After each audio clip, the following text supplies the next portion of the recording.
Last term पे आप लोगों ने पढ़ लिया था दैट इज इलेक्ट्रॉनिक कॉन्फ़िगरेशन। अब दो तीन डाउट बच्चों ने भेजे हैं मुझे। पहले मैं इलेक्ट्रॉनिक कॉन्फ़िगरेशन रिवाइज कराता हूँ, फिर डाउट कराता हूँ, फिर आगे कराता हूँ। पहले इलेक्ट्रॉनिक कॉन्फ़िगरेशन का पॉइंट ये था, इलेक्ट्रॉनिक कॉन्फ़िगरेशन का बच्चों पॉइंट ये था कि आपको एक एनर्जी लेवल, यानी जब इलेक्ट्रॉन हम भरते हैं किसी भी एटम्स में, किसी एटम के अंदर अलग अलग शेल और सब शेल में एक रूल लगता है, वो कहलाता है अफबाउ रूल या अफबाउ प्रिंसिपल। अफबाउ प्रिंसिपल का बेसिकली मतलब है टू बिल्ड अप। मतलब कि अगर हम इलेक्ट्रॉन फिल कर रहे हैं तो पहले किस सब शेल में इलेक्ट्रॉन जाएगा, किस शेल की किस सब शेल में इलेक्ट्रॉन जाएगा, ये गवर्न करता है Aufbau rule. For multi electron system Aufbau rule काम करता है, यानी हाइड्रोजन या फॉर वन इलेक्ट्रॉन के लिए थोड़ा सा रूल अलग है। फॉर मल्टी इलेक्ट्रॉन सिस्टम ये एनर्जी का ऑर्डर है कि 1s की एनर्जी सबसे कम है, ठीक है, 1s की एनर्जी बेटा मिनिमम है, इसके बाद 2s है, ये 2p है, फिर 3s है, 3p है, 4s है और 3d। अगर हम यहाँ तक की सीरीज डायरेक्टली याद कर लें रादर देन कैसे ये सीरीज आई है, तो एटॉमिक नंबर 30 तक हम इलेक्ट्रॉनिक कॉन्फ़िगरेशन स्मूथली कर सकते हैं। हमें बस इतना याद रखना है कि जो हमारी शेल्स हैं वो शेल्स अब नंबर्स में लिखी जाएंगी। ये 1 2 3 4 ये शेल्स होंगी और शेल्स के अंदर सब शेल्स होती हैं। और बेटा फर्स्ट शेल में एक ही सब शेल है जिसका नाम है एस, सेकंड शेल में दो सब शेल होती हैं एस और पी, थर्ड शेल में तीन सब शेल हैं एस पी पी, ऐसे ही फोर्थ शेल में चार सब शेल हैं S P D and F. तो हर शेल में पहली सब शेल एस होती है, फिर पी, फिर डी, फिर एफ, ऐसे करके सब शेल्स हैं। एस सबशेल की मैक्सिमम कैपेसिटी 2 इलेक्ट्रॉन्स की है, पी सबशेल की मैक्सिमम कैपेसिटी 6 इलेक्ट्रॉन है, डी सबशेल की मैक्सिमम कैपेसिटी 10 इलेक्ट्रॉन है और एफ सबशेल की मैक्सिमम कैपेसिटी 14 इलेक्ट्रॉन है। ये चीज अपने दिमाग में रखनी है। अब अगर इलेक्ट्रॉनिक कॉन्फ़िगरेशन हम करते हैं, जैसे इस चीज को हम शॉर्ट कर लें और हमसे कहा है एटॉमिक नंबर, लेट सपोज 15 का कॉन्फ़िगरेशन करना है, ठीक है, 1 5 15 का कॉन्फ़िगरेशन। तो आपको ये ध्यान रखना है कि पहले 1s आएगा, इसमें 2 से ज्यादा नहीं आएंगे, ये गलती कभी मत करना कि s में 2 से ज्यादा भर दें। फिर 2s आएगा, 2 इलेक्ट्रॉन यहाँ, 2 ही यहाँ आ सकते, इससे ज्यादा आ ही नहीं सकते। देन 2s के बाद 2p आएगा और p में मैक्सिमम 6 आ सकते हैं, तो 6 to 8 to 10 इलेक्ट्रॉन हो चुके हैं। इसके बाद 3s आएगा, 2 इलेक्ट्रॉन आ गए क्योंकि s में 2 से ज्यादा नहीं आ सकते, तो आप गिनते जाएंगे यहाँ से यहाँ तक 12 हो चुके हैं। इसके बाद 3p आएगा और क्योंकि 12 हो चुके हैं तो 3 इलेक्ट्रॉन बचे हैं, सिर्फ 3 आएंगे यहाँ पे 3 इलेक्ट्रॉन भरने के बाद ये कॉन्फ़िगरेशन आपका कंप्लीट हो जाएगा। तो आपका ये कॉन्फ़िगरेशन कंप्लीट हो गया। This one is 3p3 last में आया है। बोलो बच्चों, अब आपका ये डाउट एक दो बच्चों ने जो पूछा था वो शायद क्लियर हो गया हो, ये कॉन्फ़िगरेशन कैसे करना है, ठीक है। तो आप मैं ग्रुपिंग करना चाह रहा था, ये चीज जो है, ठीक है, ये हो गया इसका कॉन्फ़िगरेशन। अब सपोज इन्होंने कहा है एटॉमिक नंबर 25 का कॉन्फ़िगरेशन करिए, तो 1s इसमें 2 इलेक्ट्रॉन, 2s 2 इलेक्ट्रॉन, 2p 6, फिर 3s 2, 3p 6, 4s 2। तो अगर आप ध्यान से देखेंगे तो यहाँ तक पहले 10 इलेक्ट्रॉन हो जाते हैं, यहाँ तक दूसरे 10 इलेक्ट्रॉन हो जाते हैं और इसके बाद 3d में बचे हुए इलेक्ट्रॉन 20 हो गए, 25 करना है तो यहाँ 5 इलेक्ट्रॉन आ जाएंगे। तो इसलिए 1s2 2s2 2p6 3s2 3p6 और उसके बाद 4s2 के बाद 3d5 आएगा। तो ये कॉन्फ़िगरेशन हो जाएगा फॉर एटॉमिक नंबर 25। बताओ बेटा, अगर कॉन्फ़िगरेशन क्लियर है अब आपको तो जरा टाइप करिए नंबर 9।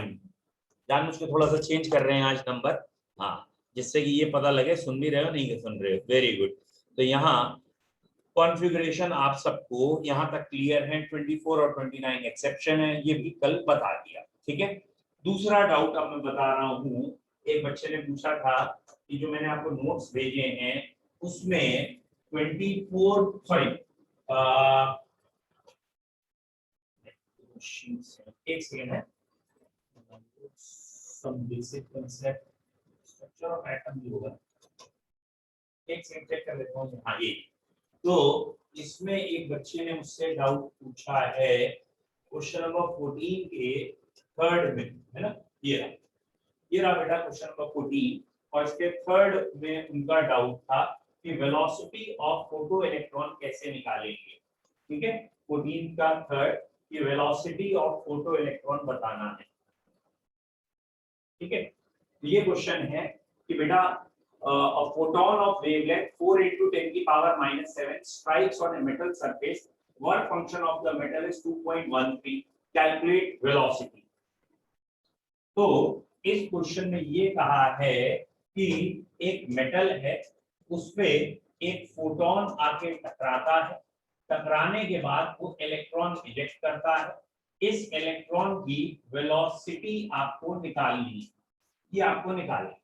तो पहले आप थोड़ा दिमाग में ये रखिए बेटा कि ये जो बाहर से आ रहा है एक एनर्जी लेके आ रहा है इंसिडेंट बीम, जब यहाँ टकराएगा तो कुछ एनर्जी खर्च हो जाएगी जिसे वर्क फंक्शन कहेंगे।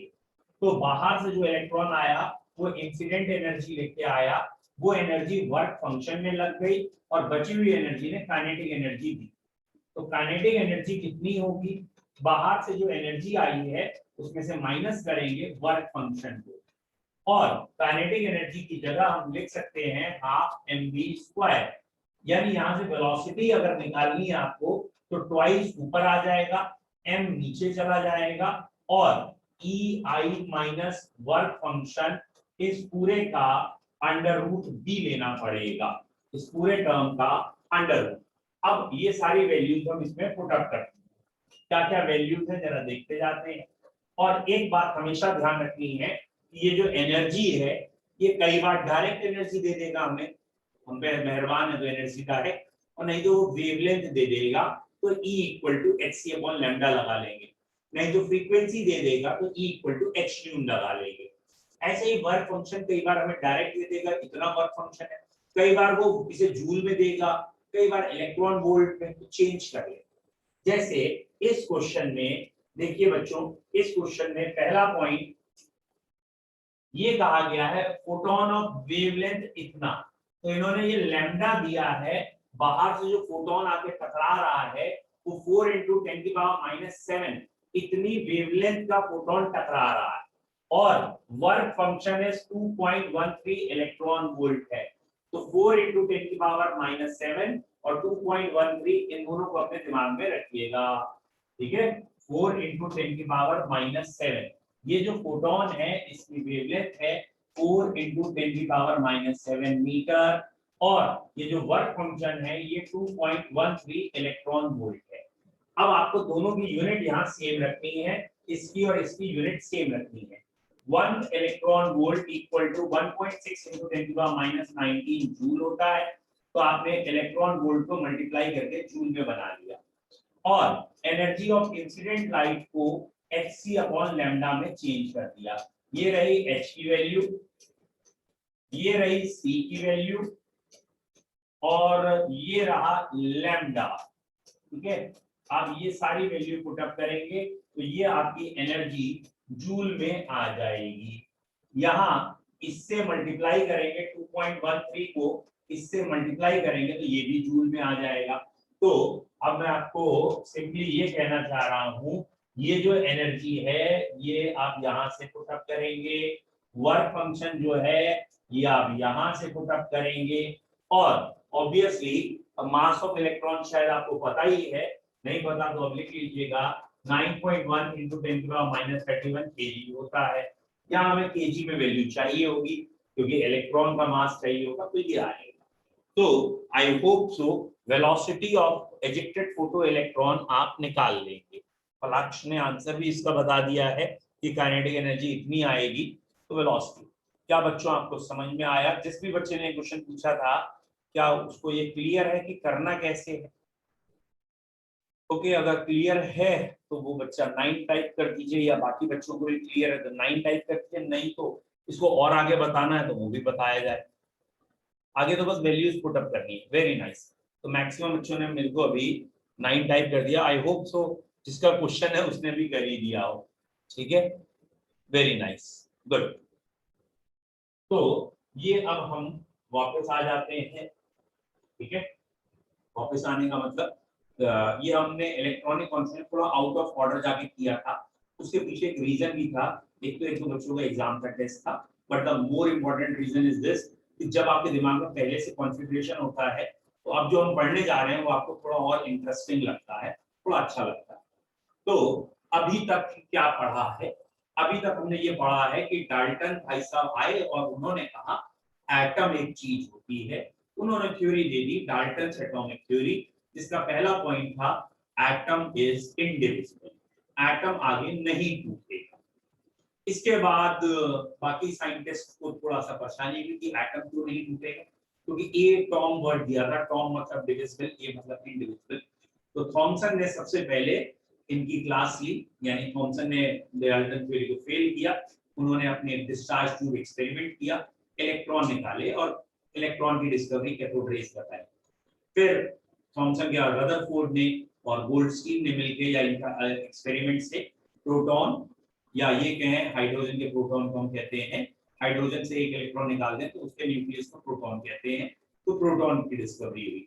एंड सिमिलरली बाद में चैडविक ने न्यूट्रॉन की भी डिस्कवरी की, रेडियो एक्टिविटी भी इन बिटवीन डिस्कवर हुई थी, चार्ज ऑन पार्टिकल डिस्कवर हुआ था। तो कई चीजें हिस्ट्री में आ गई। ठीक है, ऑयल ड्रॉप एक्सपेरिमेंट से चार्ज आया था, स्मॉलेस्ट चार्ज 1.6 × 10⁻90 कूलम होगा और उसके बाकी चार्जेस इसके मल्टीप्लाई में होंगे। देन इसके बाद आ गए हम मॉडल्स पे। पहला मॉडल दिया थॉमसन ने, और थॉमसन का मॉडल था प्लम पुडिंग मॉडल, लेकिन इनकी पुडिंग ज्यादा दिन चली नहीं। ठीक है, वो बेकार हो गई पुडिंग। और वाटरमेलन मॉडल था, इनका तरबूज और पुडिंग निपट गए। निपटाने वाले थे रदरफोर्ड। रदरफोर्ड ने अल्फा स्कैटरिंग एक्सपेरिमेंट किया और अल्फा स्कैटरिंग एक्सपेरिमेंट से प्रूव कर दिया कि वो जो पॉजिटिव चार्ज है वो पूरे स्फीयर पे नहीं है, सेंट्रल पे है। तो ये बात रदरफोर्ड की आज भी मानी गई है, आज भी ठीक है, पॉजिटिव चार्ज एकदम सेंटर पे ही होता है। और न्यूक्लियस वर्ड उन्होंने दिया। न्यूक्लियस और एटम में इन्होंने रिलेशन बताया नियरली 10⁵ टाइम्स का। मतलब अगर न्यूक्लियस के बारे में कहें तो ये 10⁻15 मीटर की रेंज का है, जबकि एटम की रेंज होती है 10⁻10। तो एटम का एक बहुत बड़ा हिस्सा खाली है, खोखला है, और सारा का सारा पॉजिटिव चार्ज और मास सेंटर में लोकेटेड है, जिसे न्यूक्लियस कह रहे हैं, जिसमें पॉजिटिव चार्ज प्रोटॉन्स हैं और न्यूट्रॉन्स भी हैं। तो रदरफोर्ड ने ये मॉडल दिया था, इसे प्लैनेटरी मॉडल भी कहा गया था, कि न्यूक्लियस के चारों ओर जो इलेक्ट्रॉन घूम रहे हैं दे आर जस्ट लाइक जैसे प्लैनेट्स घूमते हैं और स्वयं के चारों ओर प्लैनेट्स घूम रहे हैं वैसे। लेकिन दोनों बातें बहुत अलग अलग थी। कैसे अलग अलग थी? प्लैनेट्स का एक मैसिव बॉडी है और चार्जलेस है, इलेक्ट्रॉन और न्यूक्लियस बहुत माइन्यूट है उसके सामने और चार्ज बॉडी है, तो इसलिए ये कंपैरिजन अच्छा नहीं था।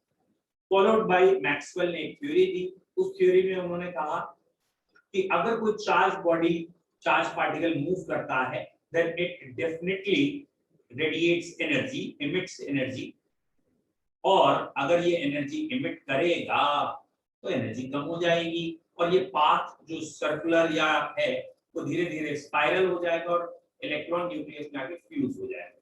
तो Rutherford is unable to prove the stability of atom due to this Maxwell concept. Rutherford ये नहीं बता पाए एक बात कि एटम स्टेबल कैसे है, क्यों स्टेबल। सेकंड थिंग जो रदरफोर्ड नहीं बता पाए इज इलेक्ट्रॉनिक कॉन्फ़िगरेशन, कह लीजिए distribution of electron around the nucleus, and third thing spectrum नहीं बता पाए।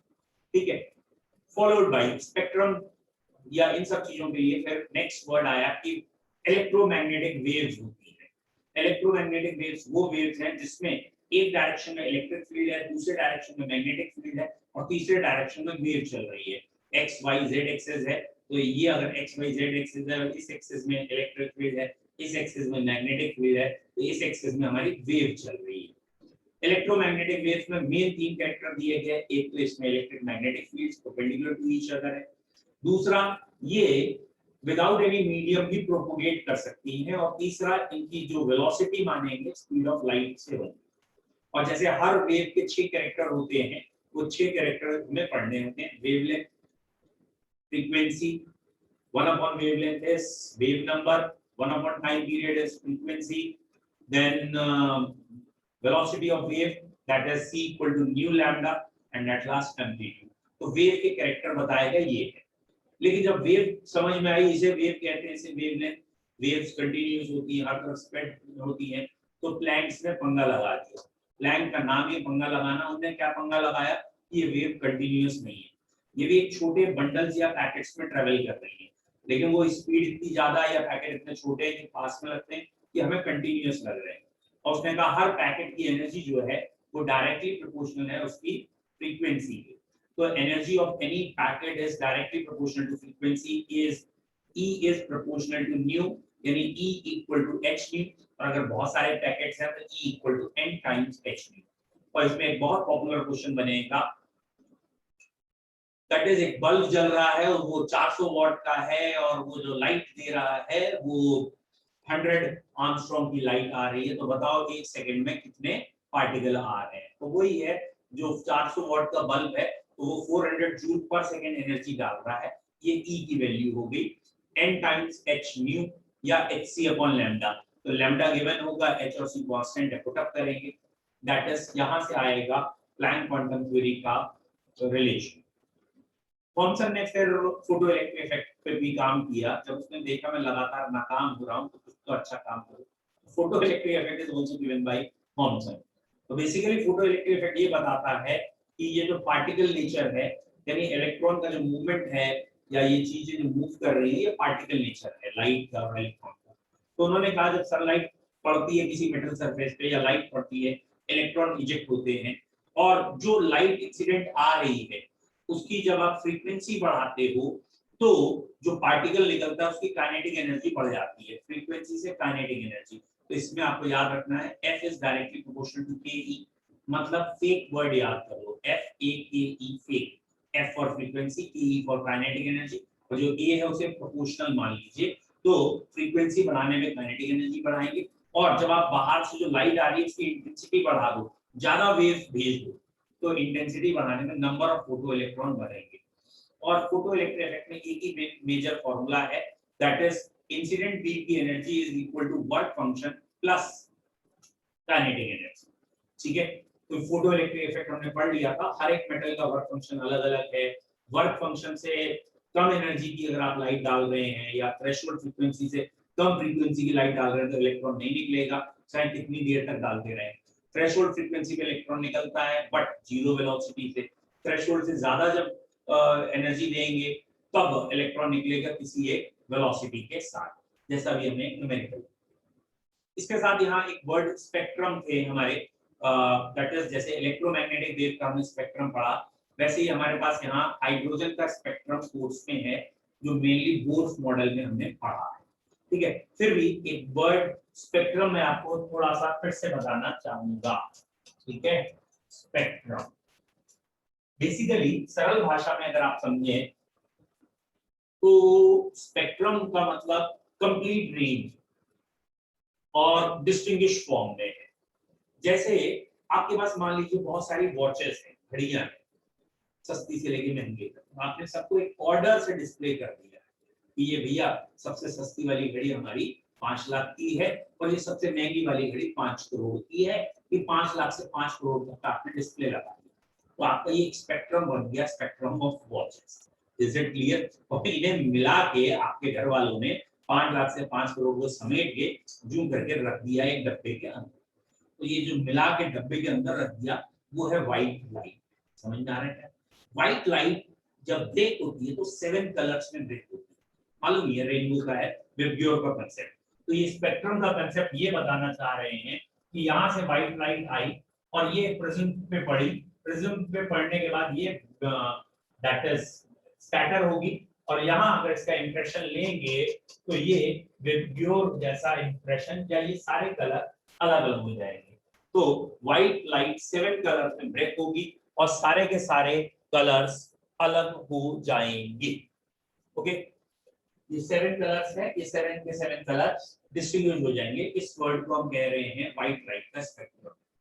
जैसे इलेक्ट्रोमैग्नेटिक वेव्स का एक स्पेक्ट्रम था, ऐसे ये व्हाइट लाइट का स्पेक्ट्रम। ठीक है, स्पेक्ट्रम एटम्स के भी होंगे, अभी हाइड्रोजन स्पेक्ट्रम पढ़ेंगे। बाकी spectrum are generally called as fingerprints. जैसे हमारे आपके फिंगरप्रिंट्स हैं और एक फिंगरप्रिंट दूसरे फिंगरप्रिंट से मैच नहीं करेगा, पर्सन टू पर्सन अलग है, वैसे एक एटम का स्पेक्ट्रम और दूसरे एटम का स्पेक्ट्रम अलग होता है। तो स्पेक्ट्रम की ये खासियत है।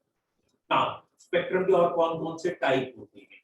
एक स्पेक्ट्रम कहलाता है कंटीन्यूअस, एक डिसकंटीन्यूअस। नाम से ही क्लियर है, कंटीन्यूअस स्पेक्ट्रम हमारा रेनबो है।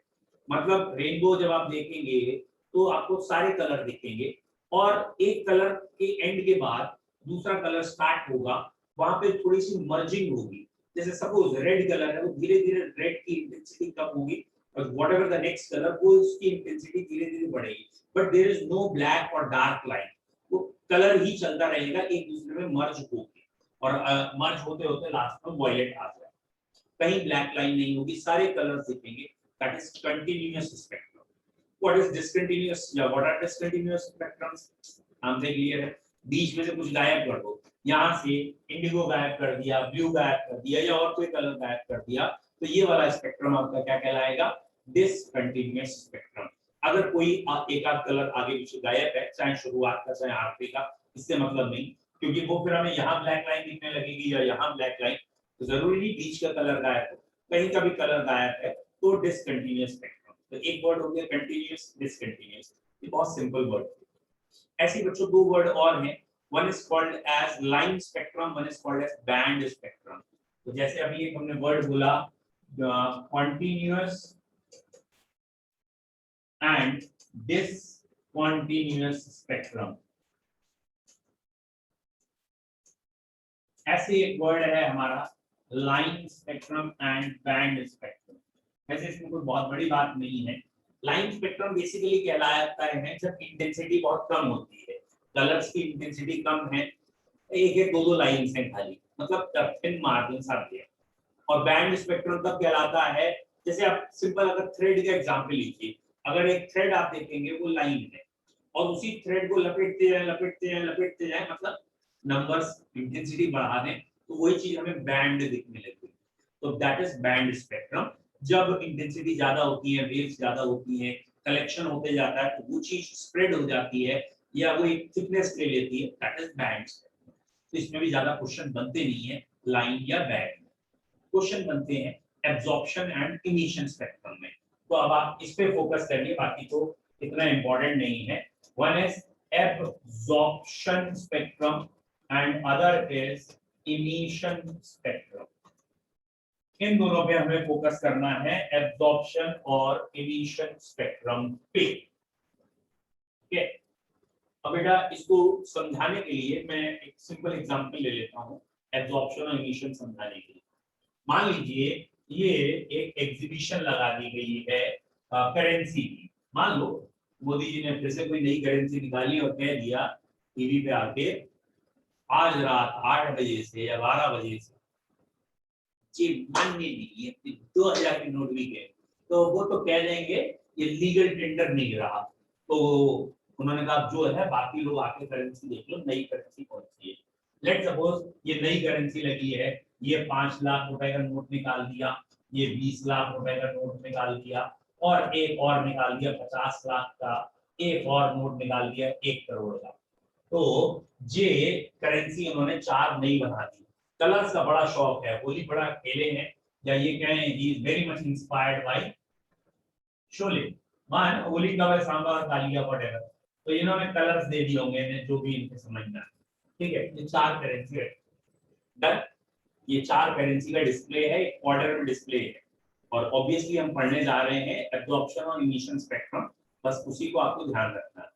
तो ये 4 करेंसी का डिस्प्ले रखा था और ये डिस्प्ले देखने, लेट सपोज ये कोई भारतीय प्राणी जा रहा है, भारतीय कह रहे हैं, ठीक है कि भारतीय प्राणी जा रहा है इस पूरे डिस्प्ले से होता हुआ, और जब ये डिस्प्ले से होता हुआ आगे आया तो इसमें क्या देखा गया, ठीक है, इसे ग्रुप कर दें।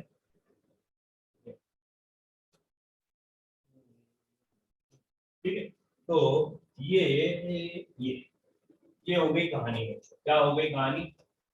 ये प्राणी था, इस डिस्प्ले से होता हुआ इधर आया और इधर आने जब वो डिस्प्ले से चला गया तो हमने देखा कि ये अरे यार ये तो पूरा ही गायब हो गया है।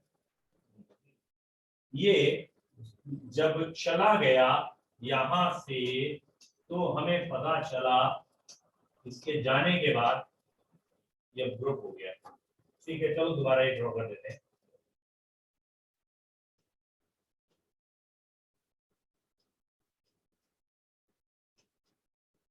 इसके जाने के बाद ये करेंसीज हैं अपनी जगह पे, ये वाली करेंसी गायब हो गई। जब ये प्राणी ऑब्वियसली ये प्राणी यहाँ से एंटर किया तो उस समय की फोटो ये थी, ये सारी चीजें थी। उसके बाद ये जब यहाँ आया मतलब ये निकल लिया और उसके बाद जब हमने फोटो देखी तो ये थी, तो ये वाली करेंसी गायब थी। जो करेंसी गायब थी वहां ब्लैक लाइंस दिखने लगी। Is it clear? तो ये वाली करेंसी यहाँ पे गायब हो गई और ये कौन लेके चला गया है? ये महाराज देखने आए थे, ये ले गए और बाकी करेंसी वही रखी है।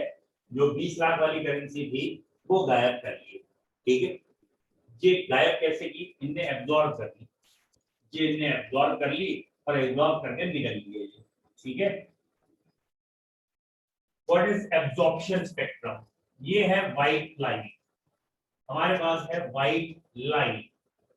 ये व्हाइट लाइट की रेज आ रही है, ये हमने पास की, ये हमने पास की किसी ऑब्जेक्ट पे, इस ऑब्जेक्ट पे रेज पास कर, पास करने के बाद जो बची हुई रेज हैं वो हमने फिर पास की प्रिज्म पे। प्रिज्म पे पास करने के बाद ये रेज जब 7 पार्ट्स पे टूटी तो हमें कई जगह कलर मिले, कई कलर मिले, लेकिन बीच में कई जगह से या इस जगह से कलर गायब हो गया। तो भैया ये कलर जो गायब हुआ ये कहाँ कहाँ गया? ये वाला कलर, ये वाला कलर कहाँ गया? तो ये जो ऑब्जेक्ट था इसने ये व्हाइट लाइट का ये वाला कलर एब्सॉर्ब कर लिया और इसलिए इस एटम का, इस सब्सटेंस का ये एब्जॉर्प्शन स्पेक्ट्रम कहलाएगा। What is absorption spectrum? Absorption का मतलब ही है एब्सॉर्ब करना। व्हाइट लाइट फेंकी गई, व्हाइट लाइट जब फेंकी गई और उसके बाद रिफ्लेक्ट हुई उस बॉडी से, जैसे ये बॉडी है इस पे व्हाइट लाइट फेंकी गई और इसके बाद रिफ्लेक्ट हुई और वो रिफ्लेक्टेड रेज जो है उनको प्रिज्म से पास किया और उनका स्पेक्ट्रम बनाया।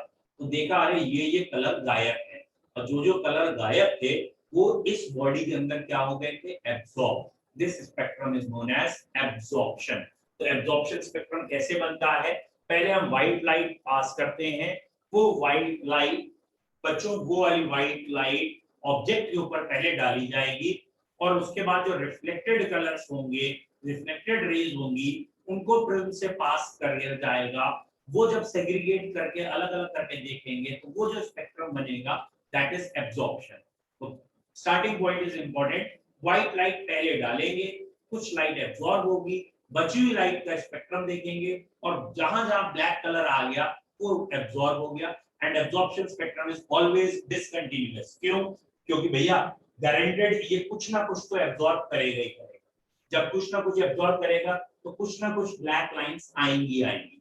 जनरली बुक्स ये कहती हैं कि absorption spectrum is generally continuous with one और टू ब्लैक लाइन और सम ब्लैक लाइंस, क्योंकि ऑब्जेक्ट जो है वो कुछ ही कलर एब्जॉर्ब करते हैं, कुछ ही लाइट वेव्स एब्जॉर्ब करते हैं। तो जो वेव्स एब्जॉर्ब करते हैं वहां ब्लैक लाइंस दिखती हैं और जो वेव्स उन्होंने एब्जॉर्ब नहीं की है वहां कलर्स दिखते हैं।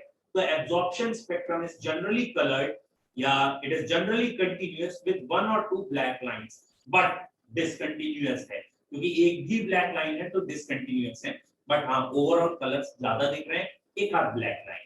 बोलो समझ में आ रहा है पॉइंट क्या कह रहा हूं? फिर से सुनो।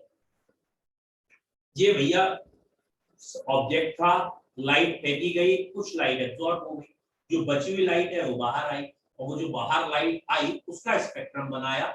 वो जो स्पेक्ट्रम बन के तैयार हुआ उसमें सारे कलर्स नहीं होंगे, एक आध कलर बीच से गायब होगा, अदरवाइज सारे कलर है, एक आध गायब है। तो मैक्सिमम कलर है, एक आध गायब है।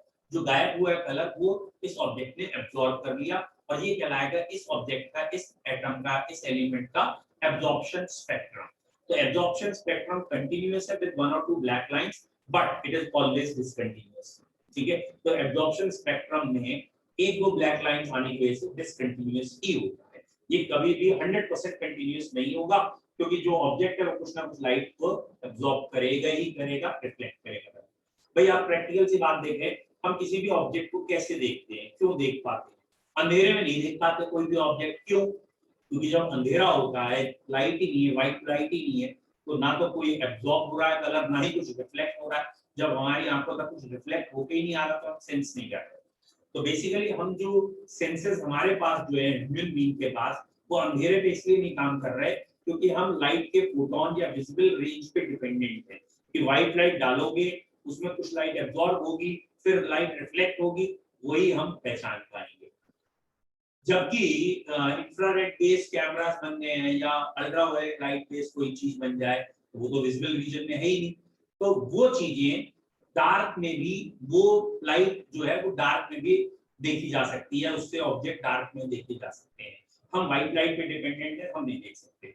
फिलहाल पहला पॉइंट हो गया हमारा एब्जॉर्प्शन स्पेक्ट्रम। एब्जॉर्प्शन स्पेक्ट्रम का एग्जांपल क्या था? ये मोदी जी ने अब ये नए नोट लॉन्च किए हैं और ये नोट हैं 5 लाख, 20 लाख, 50 लाख और 1 करोड़ का नोट है। और ये लॉन्च किए, इस आदमी को बुलाया, ये आदमी टहलते हुए गया, मतलब इसने सारे नोटों को देखा और आगे बढ़ गया।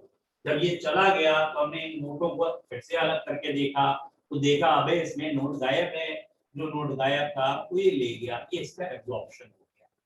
अब इस आदमी को दोबारा बुला लिया गया, ध्यान देना, अब इस आदमी को दोबारा बुला लिया गया है और इसे बुलाने के बाद पुलिस को भी बुला लिया गया है। समझ में आ रहा है? पुलिस को भी बुला लिया गया है, और पुलिस कहने का मतलब तो समझते होंगे ना, ये इसे हीट अप करेंगे, हीट अप करने का भी मतलब समझते होंगे। और जब ये हीट अप करेंगे तब जब ये हीट अप हो जाएंगे, चिल्लाएंगे हाय मरिया, और उस समय ये जो इन्होंने एब्जॉर्ब किया था ये छोड़ देंगे, और ये वाला स्पेक्ट्रम कहलाएगा इमिशन स्पेक्ट्रम। फिर से देखते हैं क्या कहना चाह रहे हैं।